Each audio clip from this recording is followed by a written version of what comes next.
Mindfulness is really becoming aware of things. So becoming aware of what's going on inside you, becoming aware of what's going on in the outside world, and then learning to manage that interface between external reality and internal reality. Welcome to the Rental Property Owner and Real Estate Investor Podcast, brought to you by the Rental Property Owner Association, providing benefits and services to real estate investors and rental property owners for over 48 years. With your host, Brian Hamrick from Hamrick Investment Group. This episode is sponsored by Green Property Management, managing everything from single-family homes to apartment complexes in the West Michigan area. Find out more at greenpropertymgt.com. And RCB and Associates, helping real estate investors and small business owners navigate the complex world of health insurance and Medicare benefits at rcbassociatesllc.com. Hello and welcome to episode 358. For those of you who manage your own properties, it doesn't take long to realize that you need to have a very determined and focused mindset to be successful in working with tenants in managing your properties. Often it can be difficult to stay mindful of the whole process when it might seem like we're constantly putting out fires and dealing with emergencies. How can we maintain a holistic approach that will preserve our sanity and assure our success? My guest today is Terrie Schauer, a leading authority on applying mindfulness principles to real estate investing.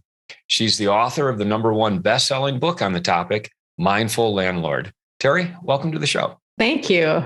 I'm looking forward to talking about what it means to be mindful and how one can become a mindful landlord. But why don't you tell us a little bit about yourself first? I'm an investor today, a broker and a property manager, but the hat that I've worn for the longest is the property manager's hat. And basically, I started when I was 19. I moved out of my parents' house when I went away to college. And when I was studying in Toronto, there was no space in student residence. So I ended up moving into this like crazy self-managed student co-op. And so basically, I went from living with mom and dad to managing that house, because when I got there, there was no manager and the place was a disaster, and they voted me house manager. And so that started me on a career as a property manager. And then kind of over the next few years, that then turned into a business. And then that turned into investing. And then now that's turned into, 20 years later, writing the book called The Mindful Landlord, about how to manage your properties and not let it eat you.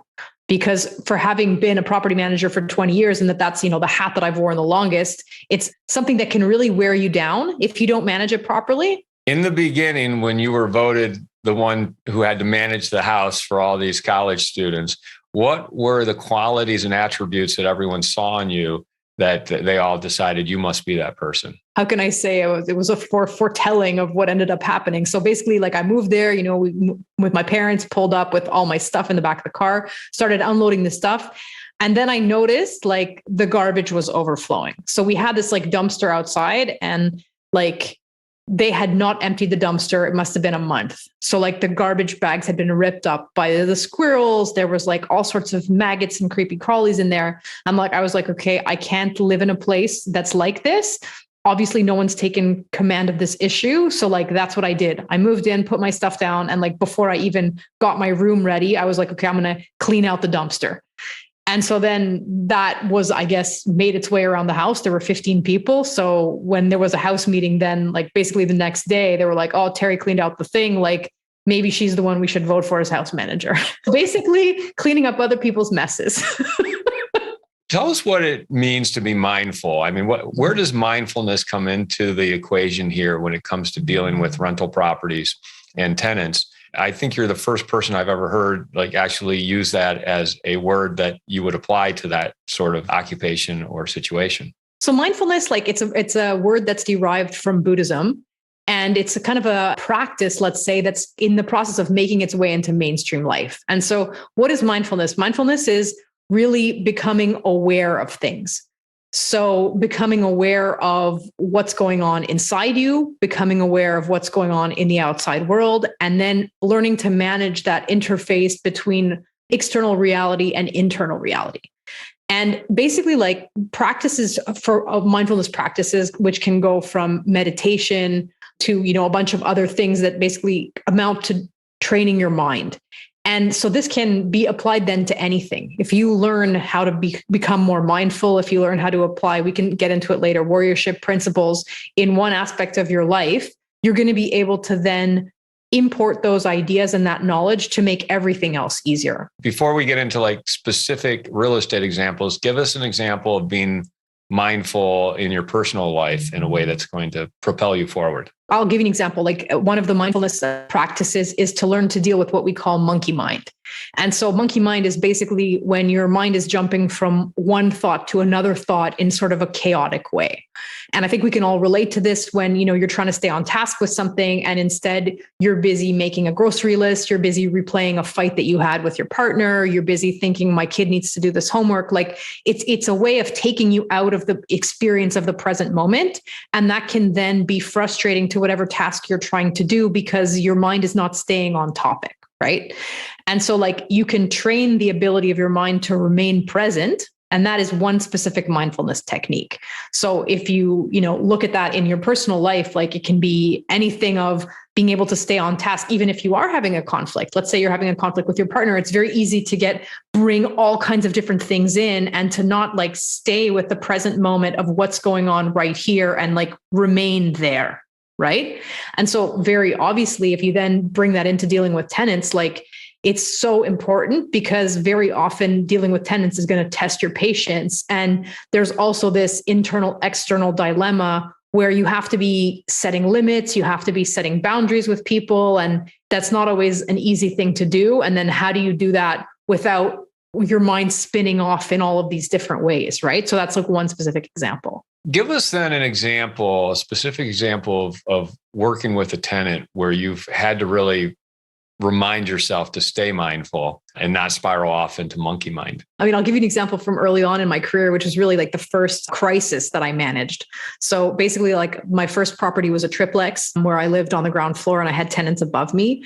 And basically the third floor tenant was somebody who I had a lot of issues with. And at one point she had a dishwasher. There was no dishwasher hookup in her unit. So she had hooked it up in a kind of a, very artisanal way to her kitchen sink. She left the house, stuffed up the kitchen sink, had the entire dishwasher empty itself into a stuffed up sink, and she had changed her locks and did not give me the key. So basically like the contents, and she was on the third floor. So then the contents of the dishwasher emptied itself onto the second floor tenant into my unit. And there was no immediate way to cut that off because even if you turn off the water, the appliance is still going to empty itself, right? Like once it's filled with water, even if you turn off the central valve to the unit, it's like too late, right? Like the thing's going to empty itself. And so here I am, like it's raining in my unit. And then I had to deal with the aftermath of that. And so then the tenant is not going anywhere because you can't evict them because they created water damage, but then you have to kind of tease this apart, make sure you get the keys, make sure that she's not allowed to, write the appropriate legal letters, that she's not allowed to run that appliance anymore.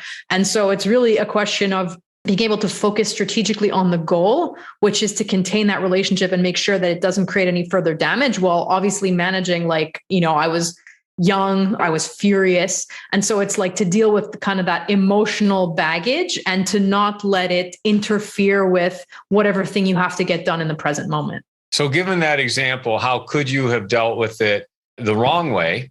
And how did you deal with it in the more mindful way? There's any endless number of ways in which you can deal with that the wrong way. And you can get physically violent with someone. You can degenerate into screaming.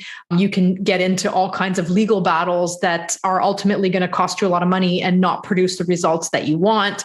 So, I mean, I think very often like the pathway through managing something well is quite narrow, and everything else that you could spin out into, like there's just an endless amount of weeds out there, right? So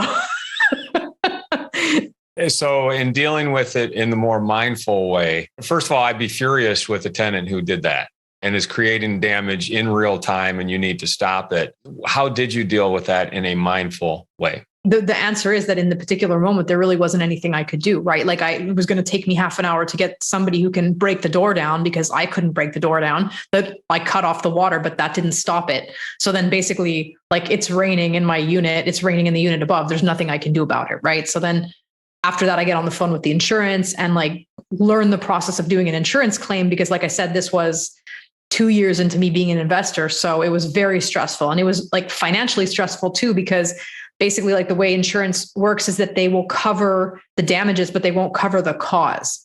And so it was found that like there was problems with the plumbing that I hadn't noticed in the sale process. And so then I had to end up doing 5-6K of plumbing repairs of money that at that time I didn't have. So, I mean, that in itself was incredibly stressful. And, being able to kind of like deal with, it's basically like in this particular instance, it's a question of like dealing with negative emotions, stress, anger, all these things that can cause you to react in self-sabotaging ways and still manage to negotiate sort of the correct course through that, which is to like, okay, well, like right now I need to call the insurance company and I need to be calm enough to do that in a way that's fine. And then after that, I'm going to need to relocate my second floor tenants because now they're going to have to rip up the whole ceiling because of the water damage. So let me do that let me focus on what's going on in the present moment and put all the negative affect somewhere else where it's not going to sabotage what I'm trying to do.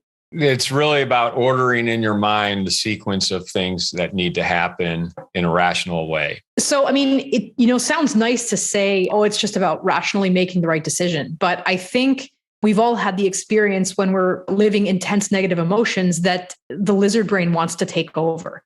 And, be that in stress or anger, like when someone's really ticked you off, oh, just have the calm response, right? Like it sounds very easy, but it's in the moment that it's actually very difficult. And that's where this mindfulness training, if you do it in a diligent way, you become able to like override those kind of natural reactions that can be super counterproductive, and like, especially in those kind of high stress situations, like there's nothing I think more stressful in a property manager's repertoire of managing an insurance claim or like a big problem that's happening. Like when your building is in the process of flooding or when there's fire, like it's extremely stressful. And that's when those lizard brain reactions can really kick in and create a lot of damage. And so how do you learn to interrupt that? Well, you do it by training in mindfulness so that you're able to see like, where is the lizard popping its head up? We make sure that I don't let it grab the wheel, right?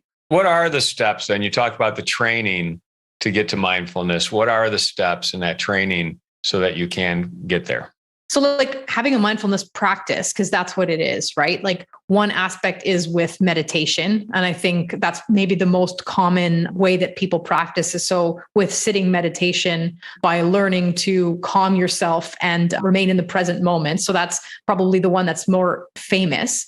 But then there are other practices kind of around that. So I'll give you another example, something called watching the thinker.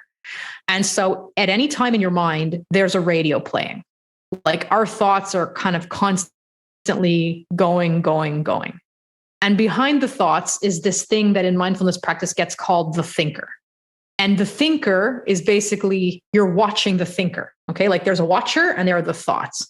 And so if you can learn to identify with the watcher instead of with the thoughts, and that this is a process that you can just do, throughout your day, if you're driving, if you're washing dishes, whatever it is, you can at any time zoom out from your thoughts and observe them. And so like, if you notice that your thoughts are going on some kind of a spiral, you can kind of disassociate yourself from that and be like, behind the thoughts, there is a consciousness. I am that consciousness. So let me not be the thoughts. Let me be the creature or the thing that is behind those thoughts.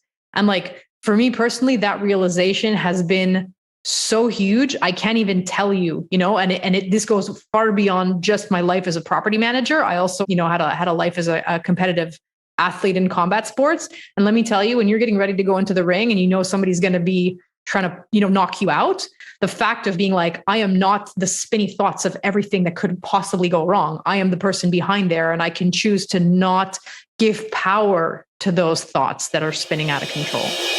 I'd like to take a moment to tell you about Green Property Management. Not only do they manage everything from single-family homes to apartment complexes in the West Michigan area, they also manage my entire portfolio. So I can tell you from personal experience that their unique flat fee management style is worth a closer look. If you feel that your property isn't operating to its fullest potential, then Green Property Management can help you take a holistic approach that will save you money, eliminate eliminate your headaches, and increase your net income. And if you're a property manager interested in applying Green Property Management's model, give them a call at 1-866-95-GREEN or visit them on the web at greenpropertymgt.com. If you're thinking of leaving your W-2 job and becoming a full-time real estate investor, one of the greatest costs you must consider is healthcare for you and your family. When I made this transition myself, I found the whole healthcare insurance process to be confusing and frustrating. That's why I'm glad I met Chad Creasy at RCB and Associates. Chad is a professional health insurance agent who helps real estate investors and small business owners understand and choose their best healthcare options. And best of all, his services are covered by the insurance company and won't cost you a dime. If you live in Michigan and are expecting a change in your healthcare insurance coverage for any reason, or losing employer coverage or transitioning into Medicare, then you owe it to yourself to contact Chad Creasy at rcbassociatesllc.com. Another way to put it would be like if you're reacting to a situation and your first thought is to kick down the door or punch your tenant, maybe you need to step back from that and really look at that impulse and say, is that the best way to go? And put the rational mind to it at the same time. Yeah. And so, I mean, we talked about this in the context of like managing the lizard. But I think when we look at all the decision making that goes into being real estate investors, like now we talked about kind of hot situations, right? Where like I'm living some kind of stress and negative affect because my tenants did something and now I have to react with a cool head. That's one set of circumstances. But there are other sets of circumstances when we're making more cool-headed decisions, but when we also have to use mindfulness techniques to make sure that we don't get distracted by things. And, I think in the US, your market is maybe a little bit more calm at the moment than in Canada. We're basically going through a big market correction right now. And so when you're facing that as an investor, you kind of have to make course corrections and you have to do it in a way that is going to bring you a good result and that's not going to sink your ship. Give us an example of a time when you did not use mindfulness and you did something that you regretted. My mindfulness mind is pretty good at staying in charge in the real estate world. I mean, I think personally, sometimes that's something that I can struggle with a little bit more. But, I can tell you, I think more like, at the beginning of my career as an investor, I think my decision-making was motivated a little bit more by fear than it is today.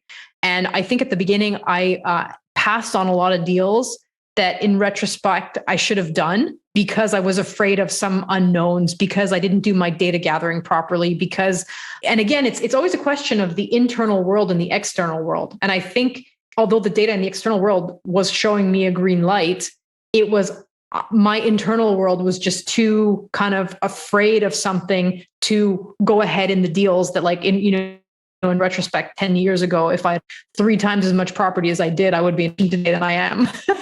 So you also talk about the heart of a warrior or like using the warrior mentality in real estate. What do you mean by that?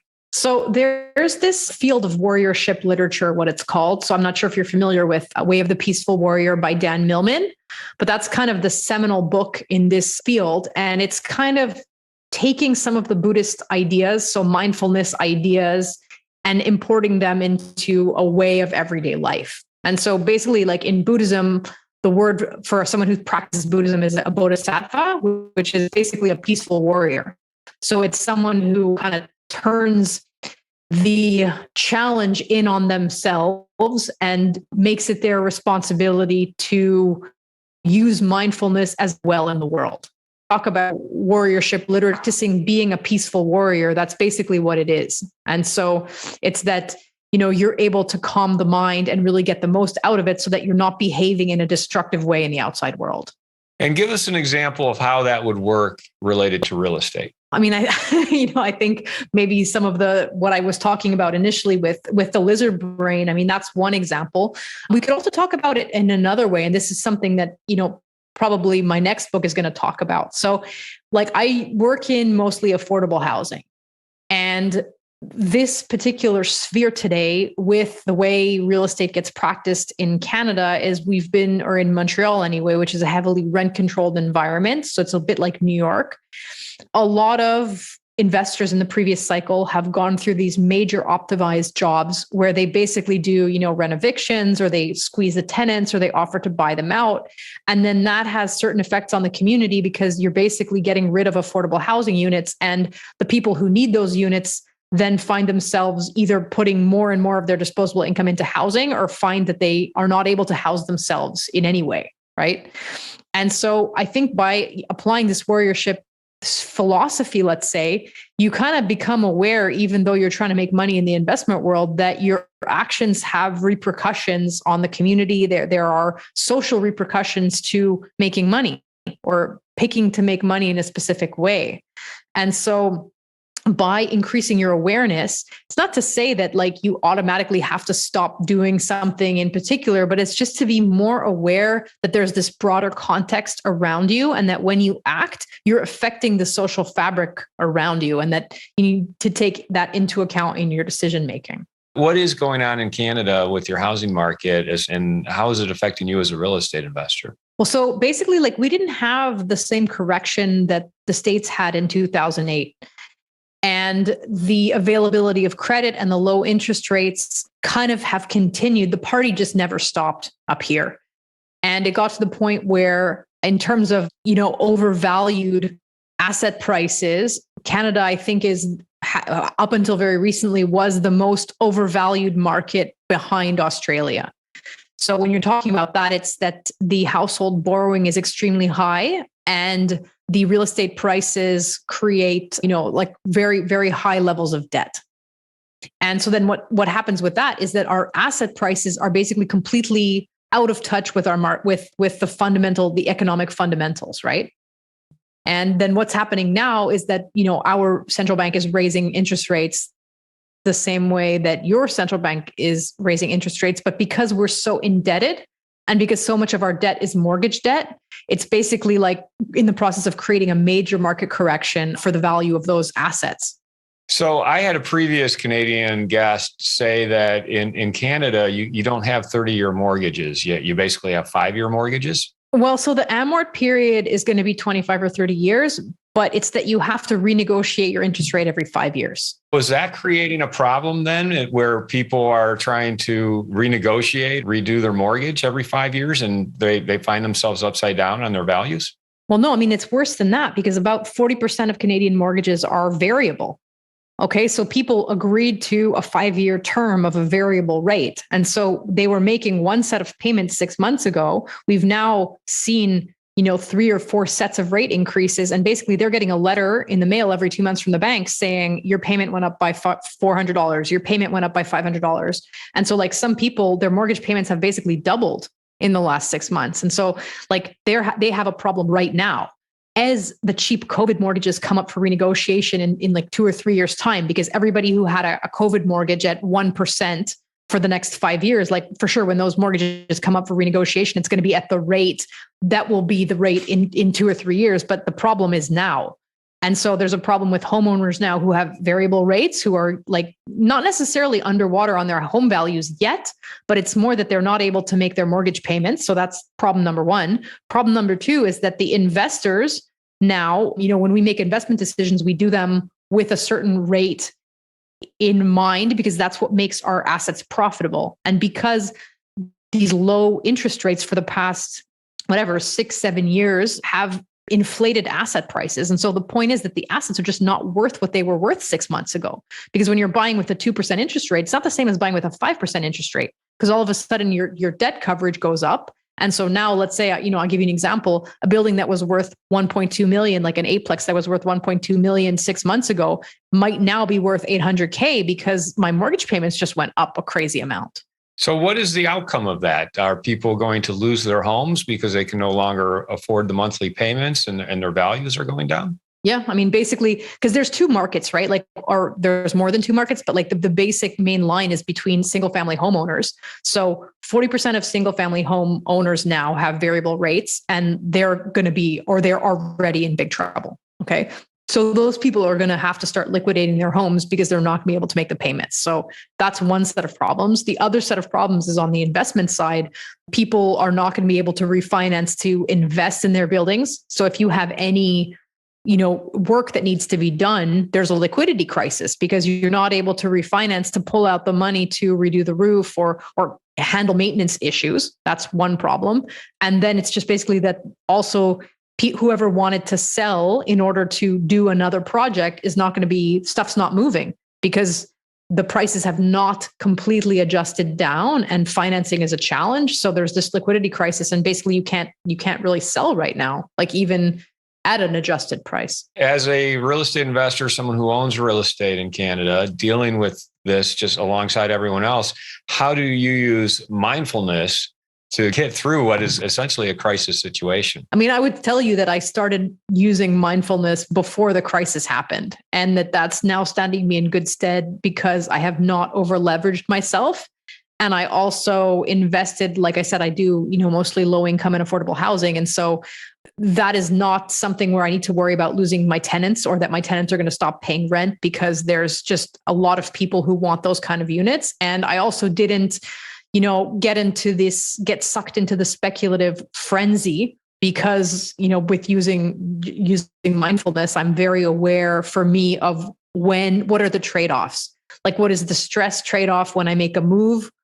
How much do I need to feel like I have enough in my everyday life? And, I don't live like a monk, but my family, we don't have a big burn rate, right? Like we don't have a lot of fancy things and we try to live in a pretty modest way. And so that then stands you in good stead when, crisis comes knocking. If you've not overcommitted yourself and you don't have a very materialistic lifestyle, that just ends up working out well when things head south. Tell our listeners how they can get a hold of you and or find out more about you. I mean, the best way to kind of connect with my thought, if you want, is to check out my book, Mindful Landlord. So there's a website, mindfullandlord.com, very simple. And then I also have a weekly podcast called the Real Estate Investors Club podcast, which you can check out on Apple or Spotify, and reach out to me on LinkedIn, Terrie Schauer. That's kind of my social media of choice. What's your favorite hack or app? My favorite app, I mean, this is not from the real estate world, but I have a nutrition app called Carbon, which I absolutely love because it's not just a calorie counter. It also counts your macros for you. And as somebody who's into fitness and nutrition, that really changed my perception of the way I was eating, like getting enough protein, getting enough carbs, and how's your kind of balance with that. And if we're just talking about life hack, I'm going to be greedy and go for a second one, taking responsibility. Like, I really think that there's no better thing to do than to make yourself as much on the hook as you possibly can, because that then allows you to affect, change and to actually do something about stuff. Whereas if you're always busy saying that it's the outside world or that it's some third party that's affecting things, you're never going to be able to change your situation. Terrie, it's been a pleasure talking with you about mindfulness, what it is, and how you're applying it to real estate investing and working with tenants and the situations that come up when you're working with tenants. Thank you so much for having this conversation with us today. Thank you. I want to thank everybody for listening to this episode. I'm your host, Brian Hamrick from Hamrick Investment Group, and you can find out more about me by going to higinvestor.com. That's higinvestor.com. And you can also ask questions and join us on Facebook by going to RPOA, Rental Property Owner and Real Estate Investor Podcast. This episode was sponsored by Green Property Management, managing everything from single-family homes to apartment complexes in the West Michigan area. Find out more at greenpropertymgt.com. And RCB and Associates, helping real estate investors and small business owners navigate the complex world of health insurance and Medicare benefits at rcbassociatesllc.com. You've been listening to the Rental Property Owner and Real Estate Investor Podcast, brought to you by the Rental Property Owner Association. You can find out more at rpoaonline.org. If you enjoyed this podcast, please go to iTunes to subscribe, rate, and review.